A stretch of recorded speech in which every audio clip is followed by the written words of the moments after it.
मैं एक झारखंड, चूंकि माननीय मुख्यमंत्री भी झारखंड आंदोलनकारी के सुपुत्र आज वो मुख्यमंत्री हैं, मैं भी एक झारखंड आंदोलनकारी का बेटा हूं। आज मैं विधायक के रूप में आपके बीच हूं, लेकिन आज असंख्य झारखंड आंदोलनकारी के परिवार है जो आज छत बिछत हो चुका है। इसलिए मैं चाहता हूं जिस प्रकार एसटी आरक्षण, ओबीसी आरक्षण और एससी आरक्षण, ईडब्ल्यूएस आरक्षण के साथ झारखंड आंदोलन की लड़ाई लड़ने वाले आंदोलनकारियों के परिवार को, आश्रितों को 5% आरक्षण की व्यवस्था की जाए, ये मैं सदन से मांग करता हूं। अध्यक्ष महोदय, थोड़ा सा और समय लूंगा। छठे झारखंड विधानसभा के पहले सत्र के आखिरी दिन में जयराम महतो ने जोरदार तरीके से अपनी बातों को रखा। उन्होंने झारखंड आंदोलनकारियों के लिए 5% आरक्षण की मांग की और क्या कुछ कहा आप भी सुनिए। गाड़ी पकड़ के पुलिस बिना मतलब के बालू में तंग करता है, या उसको टेंडर किया जाए या मुफ्त बालू दिया जाए। जयराम जी, माननीय सदस्य जयराम जी, बोलिए आप बोलिए।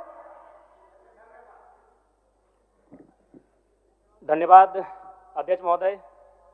मैं माननीय राज्यपाल महामहिम के अभिभाषण की सराहना करने के साथ साथ अभिभाषण के विपक्ष में कुछ बातें रखना चाहता हूं। माननीय राज्यपाल के अभिभाषण क्रम संख्या 6 में केंद्र सरकार से 1,36,000 करोड़ वापस लाने की बात कही है और सही भी है, और हर एक राज्य को उसका बाकी पैसा मिलना चाहिए, उनका हक मिलना चाहिए।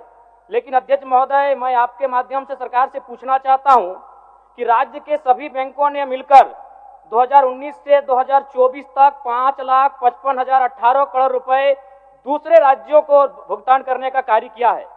बैंक में जो पैसा डिपॉजिट होता है वो दूसरे स्टेट को जाता है, और अगर अभी देखा जाए तो झारखंड का सीडी रेशियो मात्र 36% है, जबकि आप तुलनात्मक अध्ययन करें तो आंध्र प्रदेश का सीडी रेशियो 110 के आसपास होता है, तमिलनाडु का सीडी रेशियो 115 के आसपास होता है।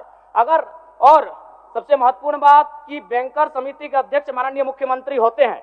अगर इस पैसे को हम लोग बचा के अपने राज्य में ले आते हैं तो लोन के माध्यम से यहाँ के युवा, यहाँ के महिलाओं को अगर निर्गत कराते हैं तो बहुत बड़ी समस्याओं का निदान होगा। इसलिए मैं चाहता हूं कि सत्ता का ध्यान इस ओर आकृष्ट हो।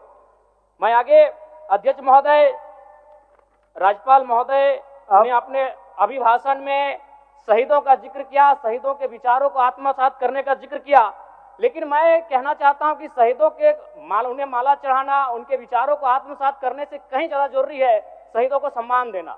मैं एक झारखंड, चूंकि माननीय मुख्यमंत्री भी झारखंड आंदोलनकारी के सुपुत्र आज वो मुख्यमंत्री हैं, मैं भी एक झारखंड आंदोलनकारी का बेटा हूं। आज मैं विधायक के रूप में आपके बीच हूं, लेकिन आज असंख्य झारखंड आंदोलनकारी के परिवार है जो आज छत बिछत हो चुका है। इसलिए मैं चाहता हूं जिस प्रकार एसटी आरक्षण, ओबीसी आरक्षण और एससी आरक्षण, ईडब्ल्यूएस आरक्षण के साथ झारखंड आंदोलन की लड़ाई लड़ने वाले आंदोलनकारियों के परिवार को, आश्रितों को 5% आरक्षण की व्यवस्था की जाए, ये मैं सदन से मांग करता हूं। अध्यक्ष महोदय, थोड़ा सा और समय लूंगा। अब हो गया जयराम, जब सरकार का उत्तर होना है, अब सरकार फिर बाद में फिर सेकंड पारी में मौका मिलेगा। मान्यवर 30 सेकंड, मान्यवर 30 सेकंड। चलिए बोल लीजिए। राज्यपाल महोदय के अभिभाषण में इको टूरिज्म डेवलपमेंट कॉर्पोरेशन निर्माण की बात कही है, जो कि सराहनीय है, और मैं चाहता हूं मेरे क्षेत्र में एक पारासनाथ में पुत्री गढ़ी आता है और टेलिया डैम आता है, उनका उस दिशा में भी डेवलपमेंट करने की दिशा में आगे बढ़ा जाए। और सबसे महत्वपूर्ण बात जो झारखंड के नाम में छुपा है, झाड़ और खंड, झाड़ यानी जंगल, खंड यानी जमीन भूभाग, ये एक बहुत बढ़िया संबोधन अभिभाषण रहा महोदय, जिसमें उन्होंने जीएम लैंड की जो रसीद 2017 में रोकी गई थी उसकी रसीद पुनः काटी जाएगी। लेकिन मैं साथ ही साथ यह भी चाहता हूं, क्योंकि झारखंड में जितने भी उद्योग स्थापित हैं, चाहे वो रांची का एचईसी हो, सिल्ली का हिंडाल्को हो, सरकार का उत्तर माननीय मुख्यमंत्री जी, यदि 20-25 वर्षों के बाद उन उद्योगों की जमीन खाली पड़ी है, माननीय मुख्यमंत्री को वापस कराई जाए, मैं आपसे ये मांग करता हूँ। धन्यवाद। सरकार का उत्तर